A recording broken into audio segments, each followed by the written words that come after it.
Viewers, match तो पाकिस्तान जीत गया अफगानिस्तान के अगेंस्ट। और जिस तरीके से पाकिस्तान ने जीता, सब हैरान है। सबके जिस तरह कहते हैं ना, मुंह खुले के खुले रह गए कि ये हुआ क्या है। कि वो टीम जिसके बारे में हम प्रोडिक्ट कर रहे थे कि ये 130 नहीं कर सकेगी, इससे खेला नहीं जाएगा, अफगानिस्तान तो बिल्कुल जैसे कच्चा चबा जाएगा पाकिस्तान को। लेकिन चीज़ें बिल्कुल उसके बरक्स हुई। पाकिस्तान ने बॉलिंग में, बैटिंग में, किसी भी जगह जो है वो अफगानिस्तान को मैं समझता हूँ कि खेलने ही नहीं दिया, उनको अपनी गेम खेलने नहीं दी। अब लेकिन ज़ाहिर है जो क्रिटिक्स होते हैं उनकी ज़ाहिर ओपिनियन जो है वो इतनी जल्दी तो ज़ाहिर वो चेंज नहीं करते। तो अब लोगों का कहना ये है कि भाई ये तो एक मैच था, ज़ाहिर है एक मैच हुआ उसमें, और वैसे भी T20 में ज़ाहिर है पता नहीं चलता। तो एक दिन था जो कल पाकिस्तान का था, पाकिस्तान ने बेहतर खेला, आउट परफॉर्म किया अफगानिस्तान को। लेकिन ये तुक्का लग गया। लेकिन आगे जो मैचेस आएंगे उसमें फिर पाकिस्तान को जो है वो जो है परेशानी का सामना करना पड़ेगा, क्योंकि पाकिस्तान के वो एरिया ज़रूर हैं जिसमें पाकिस्तान को जो है इम्प्रूवमेंट की ज़रूरत है। देखिए, जहाँ तक एरियाज़ के इम्प्रूवमेंट की बात है, वो तो मैं भी मानता हूँ कि कुछ एरियाज़ हैं जिनमें काम करने की ज़रूरत है और हमेशा रहती है। लेकिन अगर ये कहा जाए कि ये कोई तुक्का लग गया, तो ये मैं इससे एग्री नहीं करता। उसकी वजह ये है कि अगर आपने ये पूरा मैच देखा हो तो पाकिस्तान की जो बैटिंग लाइन थी वो भी, और जो बॉलिंग थी, हर एक लड़के ने अपनी जो है तरफ से पूरी कोशिश की। सलमान अली आगा ने अच्छी बैटिंग करके 50 बनाई, लेकिन बाकी लड़के थोड़ी बॉलें खेली लेकिन उन्होंने रन्स बनाए हैं। 10 गेंदों पे 21 जो है मोहम्मद नवाज ने किए हैं।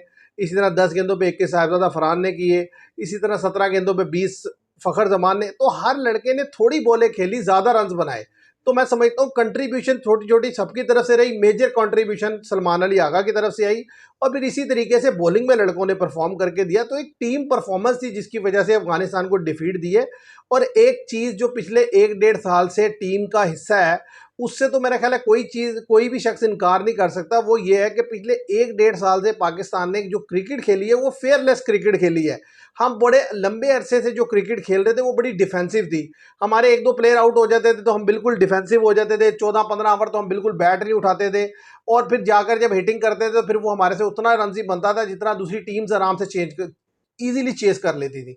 यहाँ पे डिफरेंस ये आया पाकिस्तान की अप्रोच में कि पाकिस्तान अब जो है, अगर जिस तरीके से सलमान अली आगा ने एक प्रेस कॉन्फ्रेंस में भी कहा था कि अगर किसी पिच पर हमें लगेगा कि 150 जो है पार स्कोर है, तो हम कोशिश करेंगे कि अपने बॉलर्स को 160 और 170 तक लेकर जाएं। यानी कि इतना करके दें ताकि वो मजीद कॉन्फिडेंट और ज़्यादा बेहतर बॉल करें। और कल के मैच में उन्होंने ये साबित किया है।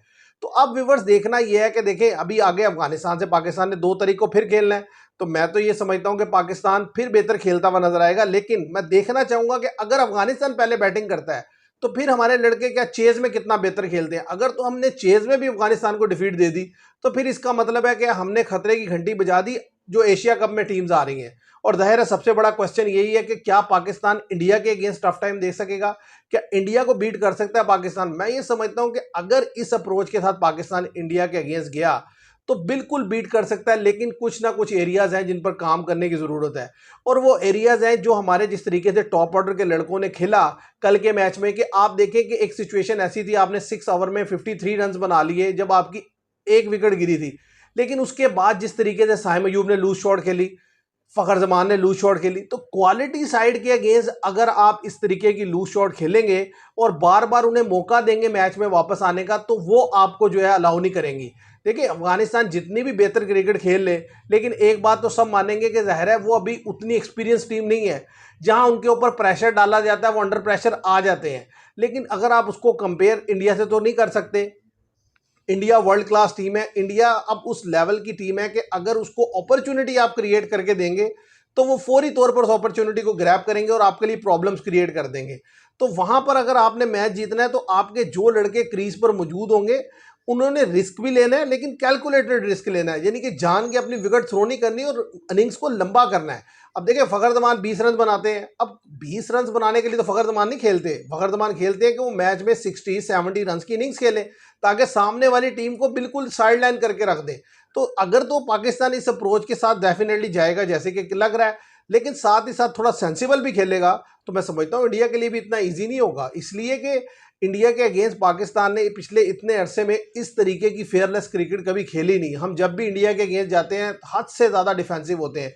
कुछ मैच का प्रेशर होता है, कुछ हमें वैसे ही हार का डर होता है, अपनी आप पे भी इतना कॉन्फिडेंस नहीं होता, जिसकी वजह से जो है मैच बिल्कुल ही हमारे हाथ से निकल जाता है। तो अगर ये पहली दफ़ा मैं जो है इस मैच को ऑब्जर्व करना चाहूँगा कि इस अप्रोच के साथ अगर पाकिस्तान जाता है तो पाकिस्तान कैसा परफॉर्म करता है, कितना रन बनाता है और इंडिया इसके अगेंस्ट रिएक्ट कैसे करता है और वो उसको हैंडल कैसे करता है। नो डाउट वो एक बड़ी टीम है, उसके बाद क्वालिटी बॉलर हैं, खासतौर पर जसप्रीत बुमराह अनबिलीवेबल हैं और उस बैटिंग भी उनकी शानदार है। लेकिन ज़ाहिर है उनके पास भी कई यंगस्टर्स हैं, हमारे पास भी हैं। अब देखना ये होगा कि उस मैच में हमारे जो लड़के हैं वो किस तरीके से परफॉर्म करते हैं बैटिंग के, मतलब कितने सेंसिबल खेलते हैं। और साथ ही साथ मैं समझता हूँ एक बॉलर पाकिस्तान शॉट जा रहा है और जिसके ऊपर सारे लोग निशानदेही कर रहे हैं, इसको जितनी जल्दी आप ओवरकम करेंगे उतना बेहतर है। अगर आपने इस चीज़ पर काम ना किया तो आपको जो है बड़े मैच में जाकर जो है इस नुकसान का सामना करना पड़ सकता है। उसकी वजह यह है कि पांचवा बॉलर, कल भी आपको पांचवें बॉलर की वजह से जो है बड़ा नुकसान उठाना पड़ा। 4 ओवर में 23 रन था जब एक विकेट डाउन थी अफगानिस्तान की, और फिर पांचवा ओवर आपने फ़हीम अशरफ से करवाया, उन्हें 15-16 रन बनी। फिर अगला ओवर आप हारिस रऊफ को लेकर आए, जाहिर है वो खुल चुके थे, उन्हें भी 12-13 मारी। उससे अगले ओवर में साइम अयूब है, उन्हें भी 11 बनी। तो कहने की बात, ये 3 ओवर जो पांचवें बॉलर ने किए थे उसमें तकरीबन 40 रन पड़ चुका था। तो अगर आप 4 ओवर जो पांचवें बॉलर के हैं उसमें 50 रन दे देते हैं तो इसका मतलब है दूसरे 16 ओवर में दूसरी टीम ने जस्ट अगर 110-20 भी रन बना लिया, यानी कि 7 के एवरेज से भी बना लिया, तो रन 160-170 हो जाएगा। और ये जिस तरीके की कंडीशन है, यहाँ पर 160 से 180 रन बड़ा डिसेंट रन है। ऐसा नहीं है कि वो इजीली चेस डाउन होगा। तो ये एरियाज हैं मैं समझता हूँ जिनको इंप्रूव करने की ज़रूरत है कि आप 5 प्रॉपर बॉलर से जाएं। शहनशाह अफरीदी हो, सलमान मिर्ज़ा हो, हारिस रऊफ हो, सुफियान मुकीम हो और मोहम्मद नवाज़ हो। सुफियान मुकीम की जगह आप इब्रार अहमद को भी खिला सकते हैं। तो 5 प्रॉपर बॉलर आपके पास होंगे, 6 प्रॉपर बैटर होंगे आपके पास। तो मैं समझता हूं कि आप बेहतर पोजीशन में मुझे लगता है नज़र आएंगे। बाकी ये है कि मैं नहीं समझता कि ये कोई ऐसे ही जो है एक तुक्का लग गया। पाकिस्तान ने बेहतर क्रिकेट खेली और हर शोबे में बेहतर क्रिकेट खेली, और उम्मीद हम ये करेंगे कि आइंदा आने वाले जितने भी मैचेस हैं, चाहे वो ट्राई नेशन सीरीज़ के हैं और एशिया कप के हैं, उसमें भी बेहतर खेलते हुए नजर आए। हार जीत गेम का हिस्सा है, लेकिन यह है कि ऐसा ना लगे कि जिसे देख के लगे कि यार ये तो बिल्कुल ही इन्होंने मैच को थ्रो कर दिया। फाइट करते हुए दिखाई दें आप, तो मैं समझता हूँ सब लोग आपको सपोर्ट करेंगे। और आज के लिए इतना है, मैं उम्मीद करता हूँ आपको वीडियो पसंद आएगी। Thank you very much.